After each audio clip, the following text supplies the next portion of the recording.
یک دو شخص بزرگی که یکم با ما تبریک کرد ای خوب مخیسم این حال ما حضور دارم در ناحیه فرخار یکی بود دو شخص بزرگ پدر و مادرم همه غریبان هم چه مادر دارم میتونم تاش نصرت نه وقتشم خوش کده عمری با برکت بینه باز یک بار هم چه مادر دارم میتونم در زندگی بچم برکت بیابی عمری با برکت من هزار بار از شما فرزنداری زویم و خصوصا با انمون نفری که با ما کتاب قرآن توفه کرد هزار رحمت کلام که شخصا با انمون نفری که نامش نمیگیرم شرط نیست امین امروز هم پسری ما رحیم جان روزدود داره برای زادروزش تبریک مبارک گفته تن صحت عمر دراز عمر با برکت عمر الهی پروردگار کریم هزار سالش کنه و میگم که ما را یک از خالی که ماشین داد یگان چیز داد باینا همه ماشینا که خودمون در خدمت خودمون الحمدلله ایت دست پای خودمون موندگی نیستیم رحیم پروداکشن سلام عرض میکنم با کلی تماشاگران دائمی سامانه رحیم پروداکشن با کلی آن نفرانی که این لحظه ویدیو نوبتی ما را تماشا کردین دوستان عزیز تا همین روزا چی نوار چی ویدیو میکردیم فقط اوید معیوبا اندیوالتو و آدمای نیازمند گام میزدیم خداوند خیری کردگی هر یک شما را در نامه امونش قبول گردونه و خواستم امروز یک بار برای خودم گام زنم دوستان عزیز که امروز روزی مولودی ما بوده شکرانه الله هزاران بار از الله مهربان شکر میکنم که این قدر وقت ما سالم بردم سلامت هستم که عمیق کاری خیره با دستگیری شما و با دستگیری بسیار نفرانی سخاوتمند به نام آدمای نیازمند دست کمک خود را میرسانیم. امروز چی گفتن دوستان عزیز روز 14 فوریه روز مولود ما بوده در روز به یک گفتی روز عاشقان میگن روز محبت میگن چی میگن این بابتش ما یگان چی گپ نمیزنم چون که درست نیست لیک ما دو عید داریم یکی عید رمضان یکی عید قربان در هجدین زودروز این چیزا ما چی گفتن نمیتون روزی مولود به کدام خاطر که مولود ای وقتی پیغمبر موندگی ای به همین خاطر خواستم که به نفرانی که از سحر مرا زنگ زدن تبریک کردن و خصوصا با انمون نفری که با ما کتاب قرآن توفه کرد هزار رحمت کلام که شخصا با انمون نفری که نامش نمیگیرم شرط نیست توفه کرد من نداری خود رو با انمون شخصیت میرسانم هزار رحمت کلام ان شاء الله توفه میرسه به نفر دیگری که بسیار سخنای خوب گفتن و بسیار در حق دعای نکردن لیک دو شخص بزرگی که یکم با ما تبریک کرد ای خوب مخیسم این حال ما حضور دارم در ناحیه فرخار یکی بود دو شخص بزرگ پدر و مادرم هزار رحمت کلام به این دو شخص که ما 26 سال حیات ما با همراه انم پدر و مادر گذراندم و در انم 26 سال حیات ما مرا چیکار کردن اومدن همچنان کودکی که طفلی که به دنیا اومدگی از پرای روی ما آغوش کردن مچه کردن و گفتن که بچه جان روز مولودت مبارک ما این چیزا همین قدر وقت نبودم در شهر در دیگه کارها بودم اسپید نمیکردم نه که در 26 سال حیاتم یک بار ایپی صدقا دیدم دوره کودکی ما در یاد ندارم رحیم جان شما رو باز روز تبریک میکنم و خواهان اونم که دائم تبسم در لبانت باشد عمری و برکت می دائم با خلق با مردم خدمت کنی کارهای خیر رو نیک بدهی و همه غریبان هم چه مادر دارم میتونم تاش نصرت نه وقتشم خوش کده عمری با برکت بینه باز یک بار هم چه مادر دارم میتونم در زندگی بچم برکت بیابی عمری با برکت من هزار بار از شما فرزنداری زویم فقط خواهان همه مادران که فرزندو تن سر باشه عمری با برکت در زندگی خود باز تبریک میکنم عمری با در دنیا دعای بهترین دعای مادر وقتی که دعای پدر مادر گرفتی همه وقت سوز میشه همه وقت چی میکنی باز در کار برکت رحیم جان عمری دراز بینی تبسم دارد دائم در لبانت باشد و دائم در خدمت خلق و مردم باشد آمین الله اکبر هزار رحمت چجان هزار رحمت امین امروز هم پسری ما رحیم جان روزدود داره برای زادروزش تبریک مبارک گفته تن صحت عمر دراز عمر با برکت عمر الهی پروردگار کریم هزار سالش کنه و بعد از اون پیرش کنه الهی پروردگار دنیا را تنجی امانی کنه پسرانی که در همین مهاجرت ملتی اند در خدمت اند در کجایی باشن نباشن ساق سلامت نگاه بدارشان دنیا را تنجی امانی کنه همین کسال های چی را از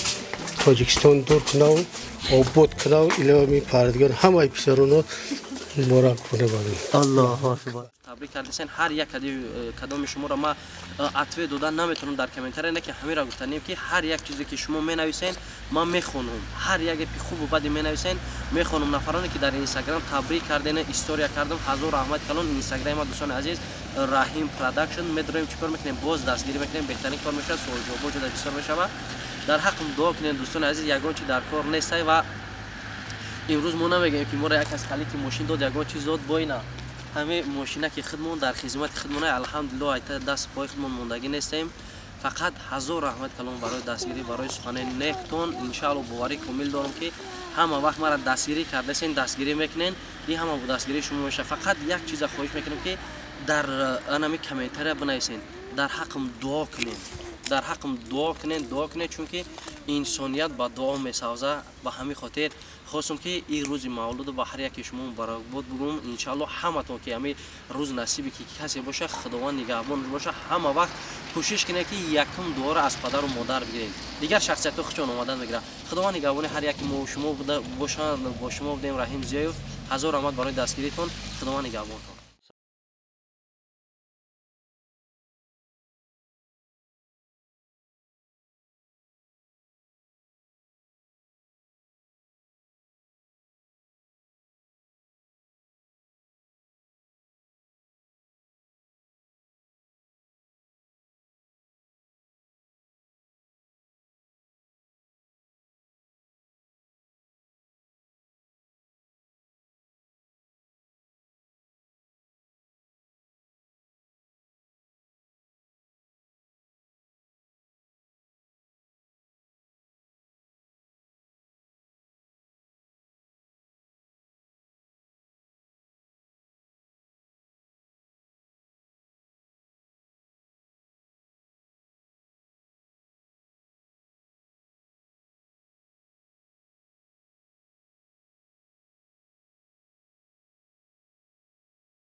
باز میبینه که جذب پز میکنه. ای آنا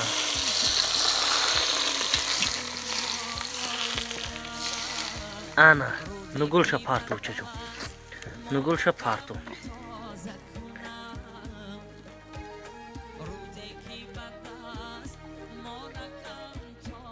قلم فچا پارتو چجو نه مردم غریب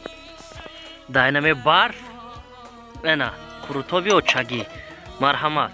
سلام علیکم دوستان عزیز. این چه خیلی وعده داریم کروتوی ما در فصل زمستان در ناحیه فرخار دهه بولشویک تیار شینه